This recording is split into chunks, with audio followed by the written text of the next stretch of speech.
Red zone with Sajid اسحاق۔ جی ناظرین، red zone میں آپ کا ہوسٹ ساجد اسحاق آپ کے سامنے حاضر ہے۔ آج ہمارے ساتھ ڈاکٹر شارون کیسر ہیں۔ آپ نے پچھلے ایپیسوڈ میں دیکھا کہ ہم نے بات کی کرسچن ایتھکس کے بارے میں، اور ہم نے شروع کی یہ سیریز۔ سب سے پہلے ہم نے بات کی کہ گریس بیسڈ ایتھکس کیا ہے، انہوں نے بتایا کہ کیسے فاؤنڈیشن کیا ہے کرسچن ایتھکس کی۔ تو آج ہم بات کریں گے ڈاکٹر صاحب سے۔ ڈاکٹر صاحب بہت شکریہ آپ کے ٹائم کا، ہم چاہیں گے کہ اس کو آگے لے کے چلے تاکہ ہمارے جو ناظرین ہیں اس سے مستفید ہو سکیں۔ Thank you very much Sajid بھائی، مجھے واقعی بڑا مزہ آیا ہماری گفتگو کا، اور یہ صرف ان لوگوں کے لیے جو سن رہے ہیں، میرا خیال ہے یہ ہماری پرسنل گروتھ کے لیے بھی یہ ساری ڈسکشن ہے۔ تو سوال یہ تھا کہ کرسچن ایتھکس جو ہیں ان کی بیسس کیا ہے۔ ہم نے بریفلی بات کی فضل کی اور گریس کی۔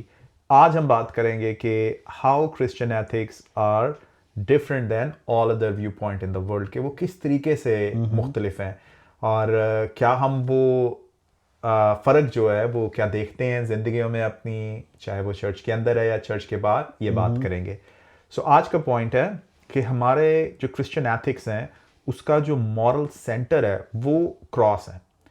اب Christian ethic is shaped by a self sacrificial death of Jesus. اب اس کو اردو میں اگر بیان کریں تو اس کا مطلب یہ ہے کہ بہت سے لوگ قربانی دیتے ہیں، کچھ لوگ اپنے ملک کے لیے، کچھ اپنے خاندان کے لیے، کچھ اپنے عقائد کے لیے۔ دنیا بھری پڑی ہے قربانیوں کے لیے۔ آپ صفحہ کھولیں ہسٹری کی کتاب کا، آپ کو بے مثال قربانی کی مثالیں ملیں گی، لیکن آپ کو کوئی بھی ایسا شخص نہیں ملے گا جس کا دنیا میں آنے کا مقصد ہی قربان ہونا تھا دوسروں کے لیے۔ اب یہ ایک بہت بڑی ایک پوائنٹ ہے جس کو سمجھنے کی ضرورت ہے جب ہم کہتے ہیں self sacrificial death of Jesus, کہ آور لارڈ سیویئر یسوع مسیح دنیا میں آیا ہی اس لیے تھا کہ وہ اپنی جان کو قربان کرے دوسروں کے گناہوں کے لیے۔ اب that's what differentiate Jesus from any other sacrifice in the world. تو یہ ایک چیز ہے جو کہ ہمارا جو مورل سینٹر ہے، ہماری جو کمپس ہے مورل کی، اس کو پوائنٹ کرتی ہے۔ تو اس سے ہم تین چیزیں سیکھتے ہیں، اور یہ تینوں چیزیں جو ہیں یہ ڈفرینٹ ہے ورلڈ پوائنٹ سے۔ نمبر ون، کہ جو پاور ہے وہ ری ڈیفائنڈ ایز سروس، یعنی جو اختیار ہے وہ خدمت میں ہے۔ اب یہ ایک بڑی اپوزٹ بات لگتی ہے کہ یہ کیا بات کر دی آپ نے، کہ آپ یہ کہہ رہے ہیں کہ اختیار والے خادم ہوں، لیکن مسیح نے تو کر کے دکھایا، پیر تو دھونے پڑیں گے۔ جیسے متی 28 اور اس کی 16 سے لے کر 18 پڑھتے ہیں تو یسوع مسیح نے کہا کہ آسمان اور زمین کا کل اختیار کس کو دیا گیا ہے؟ میرے پاس ہے، میرے پاس ہے۔ مگر آپ نے جیسے کہا سرونٹ ہوڈ کی بات، کیا بات ہے، ہاں، زبردست، کہ اختیار بھی میرے پاس ہے لیکن خدمت بھی میں کر رہا ہوں۔ اب یہ ایک بہت بڑا چیلنج ہے تمام عقائد کو دنیا میں، تمام ویو پوائنٹ، انسانی عقل کو بہت بڑا چیلنج ہے۔ اور نو ونڈر کہ جب لوگ یہ باتیں سنتے تھے تو وہ ہنستے تھے۔ آج بھی اگر کوئی دنیاوی عقل سے کوئی بندہ بات سنے گا تو وہ ہنسے گا اس بات سے کہ یہ آپ نے کیا بات کر دی۔ So that is the first difference. دوسری بات یہ ہے کہ victory comes through suffering love, یعنی کہ جو کامیابی ہے وہ ایک سفرنگ لو کے تھرو آتی ہے۔ تیسرا پوائنٹ ہے لیڈرشپ از کروسیفارم ناٹ ہیرارکل، یعنی کہ وہ لوگ جو ہم پہ اختیار کے اندر ہیں، چاہے وہ چرچ کے اندر ہے، چاہے گھروں کے اندر ہیں، گھروں میں بھی لیڈرشپ ہوتی ہے، ٹھیک ہے، کام کے اندر ہیں، ہر جگہ میں کرسچن ورک ایتھکس یہ کہتا ہے کہ اگر آپ اختیار کے اندر ہیں اور لیڈرشپ میں ہیں تو راستہ جو ہے وہ سلیپ کے ساتھ آتا ہے، ہیرارکل لیول پہ نہیں آتا۔ اب یہ ایک یونیک پوائنٹ ہے کیونکہ نو ادر فیتھ بیس، کوئی ایسا نظریہ دنیا میں، چاہے وہ دنیاوی نظریہ ہے چاہے کوئی مذہبی نظریہ ہے، جو کہ ہیوملیٹڈ سفرنگ سیویئر کو ایٹ دا سینٹر آف اس مورل ویژن رکھتا ہے۔ آپ دنیا کی ہزاروں سال کی تاریخ اٹھا کے دیکھ لیں، ویدوں سے شروع کر لیں، آج کنٹمپریری تاریخ تک اٹھا کے دیکھ لیں، اگر کوئی مین کیریکٹر ہے کسی اسٹوری کا تو وہ emerged as a successful person ہوتا ہے۔ وہ ایک ایسا ہے کہ جس کو دیکھ کے شخص کہتا ہے کہ واہ کاش میں بھی ایسا ہوں۔ وہ اس طرح کا نہیں ہے جس کے لیے جسایہ نبی کی کتاب میں لکھا ہوا ہے کہ وہ سفرنگ سرونٹ، کہ وہ ایک ایسا ایک سوکھی شاخ، ایک ایسی کہ جس کا کوئی کام نہیں ہے، ایک سرکنڈا ایسا جو بالکل آگ میں جھونکنے کے لیے ہے۔ اس طرح کا سفرنگ سرونٹ آپ کا ایکچوئل سیویئر ہے at the centre of moral vision. So یہ میرا ایک ماننا ہے کہ یہ ایک امپورٹنٹ آسپیکٹ ہے جس سے ہمارا کرسچن ایتھکس از ڈفرینٹ دین. مگر ڈاکٹر صاحب آپ نے جو بات کی آپ نے مجھے اور بہت سارے اور ہمارے ساتھیوں کو تو کنفیوز کر دیا، کیونکہ جب ہم دیکھتے ہیں اپنے چرچز میں لیڈرشپ میں دیکھتے ہیں، آپ نے تو سرونٹ ہوڈ کی بات کی ہے مگر ہمیں تو اختیار نظر آتا ہے. ہمارے جو نظر آ رہی ہے ہمیں لیڈرشپ چرچ کی ہو یا ادروائز ہو، ان کا ورڈ ویو تو یہ لگتا ہے کہ اختیار کے ساتھ گردن میں سریا آنا ضروری ہوتا ہے. آپ ہنس رہے ہیں مگر نظر تو یہی آتا ہے.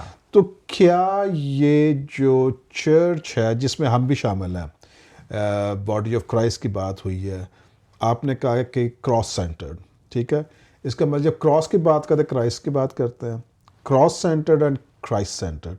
تو کیا، کیونکہ ہمارا مقصد یہ ہے کہ ہم جان سکیں کہ جو بائبل میں لکھا ہے کیا وہ ٹرو لیٹر اینڈ اسپرٹ میں امپلیمنٹ ہو رہا ہے، اس کی ایپلیکیشن ہمارے چرچز میں ہماری زندگیوں میں نظر آ رہی ہے کہ نہیں. تو آپ کا کیا خیال ہے؟ لوگ ضرور جاننا چاہیں گے کہ آپ نے جو بات کی ہے آپ نے ببلیکلی بالکل کریکٹ بات کی، مگر کیا یہ ہو رہا ہے؟ دیکھیں، انفارچونیٹلی ہم ایک پرفیکٹ سوسائٹی میں نہیں رہتے، right. Christian journey is like a bicycle, آپ اس کو پیدل کرتے رہیں and the one who started the good work will finish it, یعنی کہ وہ جس نے ایک اچھا کام شروع کیا وہ ایک دن اسے خود اسے مکمل کرے گا.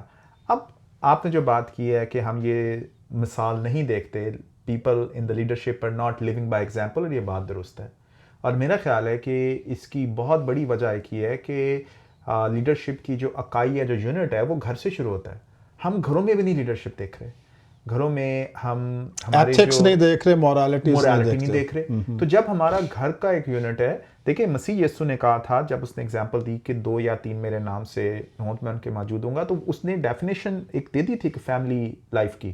اب ہماری گھروں میں فیملی لائف ہی اتنی ویک ہے مسیح ہوتے ہوئے، تو وہ اب ہم جو چرچ میں ہم دیکھ رہے ہیں وہ اس ریفلیکشن آف دیٹ. سو ہم پہ بھی ذمہ داری ہے. چرچ باڈی آف کرائسٹ، میں ہوں، آپ ہیں، چاہے چرچ گوئر ہے چاہے چرچ لیڈر ہے، دونوں باڈی آف کرائسٹ کا حصہ ہیں. تو ذمہ داری دونوں پہ ہے. اور میں آپ کی بات سے اتفاق کرتا ہوں کہ ہاں جی، شاید based on the biblical principle جو لیڈرشپ میں ہے، جن کو زیادہ دیا گیا ان کی شاید ذمہ داری بھی زیادہ ہے. لکھا ہے کلام میں، لکھا بالکل ایسے ہی ہے.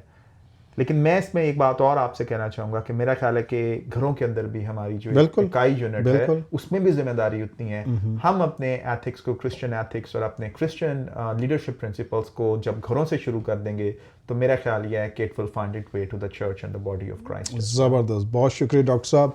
ناظرین، آپ نے دیکھا کہ کتنی وضاحت کے ساتھ، کتنے سمپل طریقے سے ڈاکٹر صاحب نے یہ بیان کیا کہ جو کرسچن ہے ایتھکس وہ کراس سینٹرڈ ہے اور کرائسٹ سینٹرڈ ہے.